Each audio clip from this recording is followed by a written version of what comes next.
Hi friends, आप लोग कैसे हैं। मुझे आशा है, उम्मीद है कि आप सभी लोग ठीक हैं अल्लाह के फजल व करम से, ईश्वर की कृपा से। फ्रेंड्स, आज मैं आपको एक इमोशनल कहानी बताऊंगा। आज मैं आपको एक बहुत ही दुख और दर्द भरी कहानी सुनाऊंगा। जब आप सुनेंगे तो आपके रोंगटे खड़े हो जाएंगे, आपका दिल कांप जाएंगी, आपकी रूहें थरथरा जाएंगी, आप सोचने पे मजबूर हो जाएंगे। आप गम के मैं खाने में चले जाएंगे। दोस्तों, नफ्सा नफ्सी के आलम में कोरोना के पसे मंज़र में एक बेहतरीन कहानी मराठी से तर्जुमा किया हुआ है। कोरोना के पसे मंज़र में एक बेहतरीन कहानी जो मराठी का तर्जुमा है, मैं आपको सुना रहा हूँ। राम गोपाल सिंह। सुनाने से पहले आपसे एक गुजारिश है, अपील है, आप मेरे चैनल को सब्सक्राइब कर लें, बेल बटन के ऊपर क्लिक करके ऑल के ऊपर प्रेस कर दें। और फ्रेंड्स, आपको अगर ये कहानी और वीडियो अच्छा लगे तो लाइक करें। और हाँ फ्रेंड्स, अपने फ्रेंड सर्कल में सोशल मीडिया प्लेटफॉर्म पे शेयर करना ना भूलें। अगर आप फेसबुक पेज में देख रहे हो तो आप मेरे पेज को लाइक करें, फॉलो करें। इंस्टाग्राम पे देख रहे हैं तो आप मुझे फॉलो करें। फ्रेंड्स, राम गोपाल सिंह एक सबकदोश मुअल्लिम हैं। सुबह के 10 बजे तक राम गोपाल सिंह एक टीचर हैं। सुबह के 10 बजे तक वो बिल्कुल तंदुरुस्त और सेहतमंद दिखाई दे रहे थे। ज़रा ध्यान से सुनिएगा, सुबह के 10 बजे तक वो बिल्कुल तंदुरुस्त और सेहतमंद हेल्दी दिखाई दे रहे थे। शाम के 7 बजे तक वो शदीद बुखार में मुब्तला हो गए। उनका जिस्म भट्टी की तरह तपने लगा और कोरोना से मुतासिर मरीज़ की तमाम अलामतें उनमें दिखाई देने लगीं। ख़ानदान के अफराद के चेहरों से खौफ साफ आया हो रहा था। ख़ानदान के लोगों के चेहरे से खौफ और डर साफ साफ दिख रहा था। कोई उनके करीब आने की हिम्मत नहीं कर पा रहा था। उनकी बीवी ने हाथ जोड़कर कहा, भगवान के लिए आप बाहर के कमरे में जाइए। बीवी ने कहा कि भगवान के लिए आप बाहर के कमरे में जाइए, अपने हस्बैंड से, वहीं आपकी सेवा की जाएगी। उनका बिस्तर घर के बैरूनी हिस्से के एक कमरे में लगा दिया गया। उनका बेड घर के बाहरी हिस्से के एक कमरे में लगा दिया गया, जहां उनका पालतू कुत्ता मार्शल बंधा हुआ रहता था। राम गोपाल चंद बरसों कबल एक छोटा सा जख्मी कुत्ते का बच्चा रास्ते से उठाकर लाए थे और अपने बच्चे की तरह उसे संभाल कर पाला पोसा था। उन्होंने उस कुत्ते का नाम मार्शल रखा था। उसी कुत्ते के कमरे में अब राम गोपाल तन्हा पड़े थे। साथ में उनका पसंदीदा कुत्ता मार्शल था। दोनों बेटों और बहुओं ने उनसे दूर ही रहना पसंद किया और पोते पोतियों को भी उनसे दूर रहने की ताकीद की थी। सरकार की जानिब से ऐलान किए गए कोविड-19 केयर सेंटर के फ़ोन नंबर पर इत्तला दी गई। कोविड-19 केयर सेंटर के फ़ोन नंबर पर इन्फॉर्म किया गया। ये खबर जंगल की आग की तरह हर जानिब फैल गई, लेकिन कोई भी मिलने नहीं आया। साड़ी का पल्लू मुंह पर लपेटकर हाथ में लकड़ी टेकते हुए पड़ोस की एक बुजुर्ग औरत और महिला वहां आई और राम गोपाल की बीवी से बोली, अरे कोई उन्हें दूर से खाना तो दे दो, वरना अस्पताल के लोग तो उन्हें भूखे पेट ही उठाकर ले जाएंगे। अब सवाल ये था कि उन्हें खाना देने कौन जाएगा। बहुओं ने खाने की थाली सास के हाथों में थमा दी। राम गोपाल की बीवी के हाथ थाली पकड़ते ही थरथराने लगे और पैरों को जैसे किसी ने सुतून से बांध दिया हो, खंबे से बांध दिया हो। ये देखकर पड़ोस की बुजुर्ग खातून बोली, अरे वो तो तुम्हारा शौहर है, वो तो तुम्हारा पति है, और तुम भी मुंह पर कपड़ा रखकर जाओ और दूर से थाली खसका दे, वो खुद उठाकर खा लेंगे।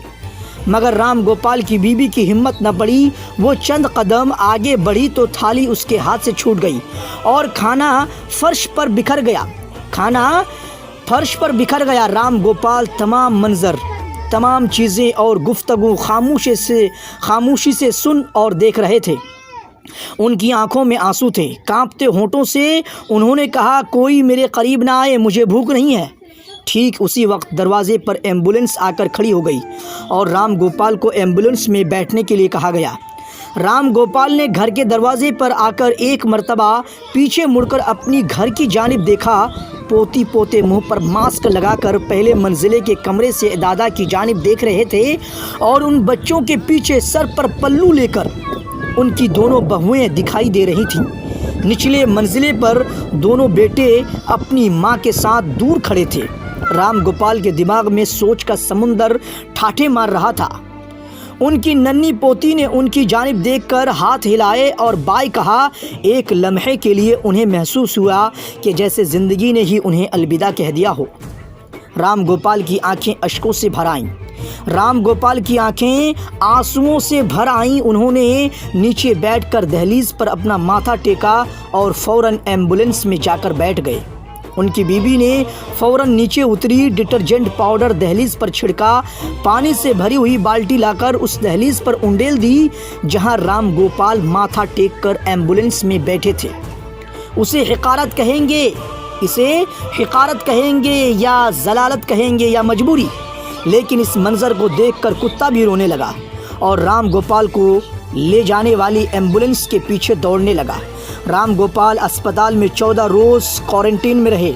उनके टेस्ट नॉर्मल थे। 14 दिनों में एक बार भी कोई घर से मिलने भी नहीं आया। हाँ, दिन में 1-2 बार बीवी और बेटों का फ़ोन आ जाता था। 14 रोज़ बाद उन्हें मुकम्मल तौर पर सेहतयाब कह दिया गया। अस्पताल के एम्प्लॉय ने उन्हें अस्पताल से छुट्टी दे दी। जब अस्पताल से बाहर निकले तो दरवाजे पर उनका कुत्ता मार्शल बैठा दिखाई दिया। उन्होंने बेसाख्ता कुत्ते को गोद में उठा लिया। दोनों एक दूसरे से गले मिले। एक की आंखों से गंगा तो दूसरे की आंखों से जमुना बह रही थी। अपने बेटों की लंबी चमकदार कार उन्हें लेने के लिए आने तक वो अपने कुत्ते को लेकर दूसरी सिमत से निकल गए, दूसरे जानिब से निकल गए। उसके बाद वो कभी दिखाई नहीं दिए। आज उनकी तस्वीर के साथ उनकी गुमशुदगी की खबर अखबार में शाई हुई। आज उनकी तस्वीर के साथ उनकी गुमशुदगी की खबर, उनकी गुमशुदगी की न्यूज़ समाचार पत्र में, अखबार में शाये किया गया। लिखा था मालूमात देने वाले को 30,000 बतौर इनाम दिया जाएगा। 30,000। हाँ, सुनकर देखकर याद आया कि इतनी तो उनकी माहाना पेंशन आती थी जो वो हंसते खेलते हुए अपने अहल खाना, अपने घर वालों पर खर्च कर दिया करते थे। आज तक राम गोपाल का पता नहीं है। ना जाने वो अपने से दूर कहाँ चले गए। मगर क्या उन लोगों को अपना भी कहा जा सकता है? शायद नहीं। एक लम्हे के लिए राम गोपाल को अपनी जगह खड़ा कीजिए। 1 सेकंड के लिए, 1 मिनट के लिए राम गोपाल को आप अपनी जगह खड़ा कीजिए और सोचिए कि इस कहानी के किरदार आप हो, इस कहानी के एक्टर आप हो। आपका तमाम गुरूर और तमाम मोह या माया ख़त्म हो जाएगी।